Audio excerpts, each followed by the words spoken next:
Ramesh class 8 का student था। वह जब क्लास में होता तब बाहर खेलने के बारे में सोचता और जब खेलने का मौका मिलता तो वो कहीं घूमने के बारे में सोचता। इस तरह वह कभी भी प्रेजेंट मोमेंट को एंजॉय नहीं करता बल्कि कुछ न कुछ आगे का सोचा करता। उसके घर वाले और दोस्त भी उसकी इस आदत से परेशान थे। एक बार रमेश अकेले ही पास के जंगलों में घूमने निकल गया। थोड़ी देर चलने के बाद उसे थकान हो गई और वह वहीं नर्म घासों पर लेट गया। जल्द ही उसे नींद आ गई और वह सो गया। सोने के कुछ देर बाद एक आवाज आई, रमेश रमेश। रमेश ने आंखें खोली तो सफेद वस्त्रों में एक परी खड़ी थी। वह बहुत सुंदर थी और उसने अपने एक हाथ में जादुई छड़ी ले रखी थी और दूसरे हाथ में एक मैजिकल बॉल थी जिसमें से एक सुनहरा धागा लटक रहा था। रमेश परी को देखकर खुशी से झूम उठा और कुछ देर परी से बातें करने के बाद बोला, आपके हाथ में जो छड़ी है उसे तो मैं जानता हूं, पर आपने जो ये बॉल ली हुई है उससे ये सुनहरा धागा कैसा लटक रहा है। परी मुस्कुराए, रमेश, यह कोई मामूली धागा नहीं, दरअसल ये तुम्हारे जीवन की डोर है। अगर तुम इसे हल्का सा खींचोगी तो तुम्हारे जीवन के कुछ घंटे कुछ सेकंड्स में बीत जाएंगे। यदि इसे थोड़ा तेजी से खींचोगे तो पूरा दिन कुछ मिनटों में बीत जाएगा और अगर तुम उसे पूरी ताकत से खींचोगे तो कई साल भी कुछ दिनों में बीत जाएंगे। तो क्या आप ये मुझे दे सकती हैं? रमेश ने उत्सुकता से पूछा। हाँ हाँ, क्यों नहीं, ये लो पकड़ो इसे, पर ध्यान रहे एक बार अगर समय में तुम आगे चले गए तो पीछे नहीं आ सकते। परी ने जीवन की डोर रमेश के हाथों में थमाते हुए कहा और फौरन अदृश्य हो गई। अगले दिन रमेश क्लास में बैठा खेलने के बारे में सोच रहा था, पर टीचर के रहते वो बाहर जाता भी तो कैसे। तभी उसे परी द्वारा दी गई सुनहरे धागों वाली बॉल का ख्याल आया। उसने धीरे से बॉल निकाली और डोर को जरा सा खींच दिया। कुछ ही सेकंड्स में वह मैदान में खेल रहा था। वाह, मजा आ गया, रमेश ने मन ही मन सोचा। फिर वह कुछ देर खेलता रहा, पर मौजूदा वक्त में ना जीने की अपनी आदत के अनुसार वह फिर से कुछ ही देर में ऊब गया और सोचने लगा, ये बच्चों की तरह जीने में कोई मजा नहीं है, क्यों ना मैं अपने जीवन की डोर को खींचकर जवानी में चला जाऊं। और झटपट उसने डोर कुछ तेजी से खींच दी। रमेश अब एक शादीशुदा आदमी बन चुका था और अपने 2 प्यारे प्यारे बच्चों के साथ रह रहा था।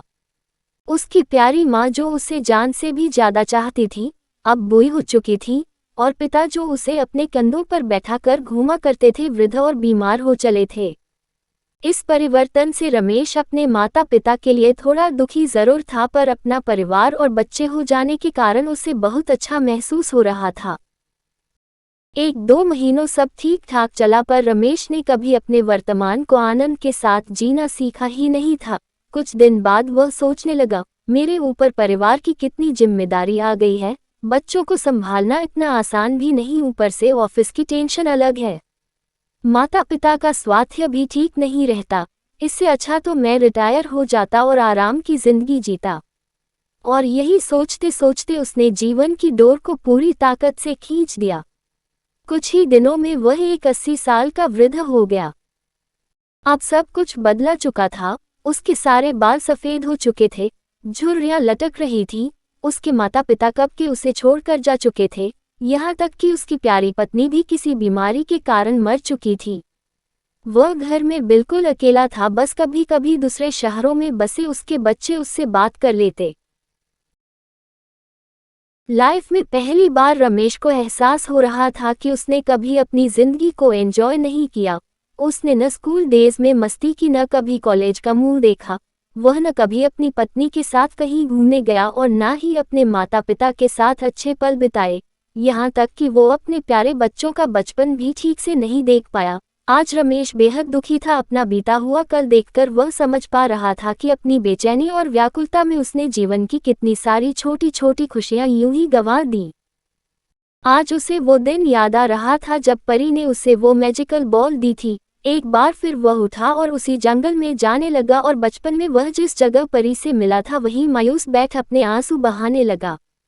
तभी किसी की आवाज आए, रमेश रमेश।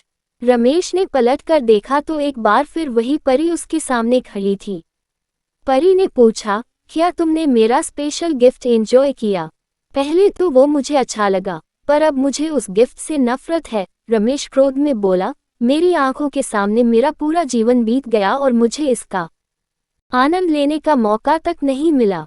हाँ, अगर मैं अपनी जिंदगी नॉर्मल तरीके से जीता तो उसमें सुख के साथ दुख भी होते, पर मैजिकल बॉल के कारण मैं उनमें से किसी का भी अनुभव नहीं कर पाया। मैं आज अंदर से बिल्कुल खाली महसूस कर रहा हूँ। मैंने ईश्वर का दिया ये अनमोल जीवन बर्बाद कर दिया। रमेश निराश होते हुए बोला, ओहो, तुम तो मेरे तोहफे के शुक्रगुजार होने की बजाय उसकी बुराई कर रहे हो। खैर, मैं तुम्हें एक और गिफ्ट दे सकती हूँ, बताओ क्या चाहिए तुम्हें? परी ने पूछा। रमेश को यकीन नहीं हुआ कि उसे एक और वरदान मिल सकता है। वह खुशी से भावुक होते हुए बोला, मम मैं फिर से वही पहले वाला स्कूल बॉय बनना चाहता हूँ। मैं समझ चुका हूँ कि जीवन का हर एक पल जीना चाहिए। जो अभी को कोसता है वो कभी खुश नहीं हो पाता, उसका जीवन खोखला रह जाता है। प्लीज प्लीज मुझे मेरे पुराने दिन लौटा दो, प्लीज प्लीज प्लीज न। तभी एक आवाज आती है, उठो बेटा, तुम यहाँ इन जंगलों में कैसे आ गए, और ये सपने में? प्लीज प्लीज क्या बड़बड़ा रहे थे? रमेश आंखें खोलता है। अपनी माँ को आंखों के सामने देखकर वह कसकर उनसे लिपट जाता है और फूट फूट कर रोने लगता है। वह मन ही मन परी का शुक्रिया अदा करता है और कसम खाता है कि अब वो जीवन के अनमोल पलों को पूरी तरह जिएगा और डे ड्रीमिंग और कल के बारे में सोचकर अपने आज को बर्बाद नहीं करेगा। दोस्तों, क्या आप खुद को रमेश से रिलेट कर पा रहे हैं? कई बार ऐसा होता है कि हम आज की खूबसूरती को सिर्फ इसलिए नहीं देख पाते क्योंकि हम एक सुंदर कल के बारे में सोचने में खोए रहते हैं, या कई बार हम जो नहीं घटा उसके घटने की चिंता में अपने आज को चिता पर जला देते हैं, बर्बाद कर देते हैं। हमें ऐसा नहीं करना चाहिए। खुशियों के छोटे छोटे पलों को पूरी तरह जीना चाहिए। जीवन की डोर एक बार खींच जाती है तो फिर लौटकर नहीं आती।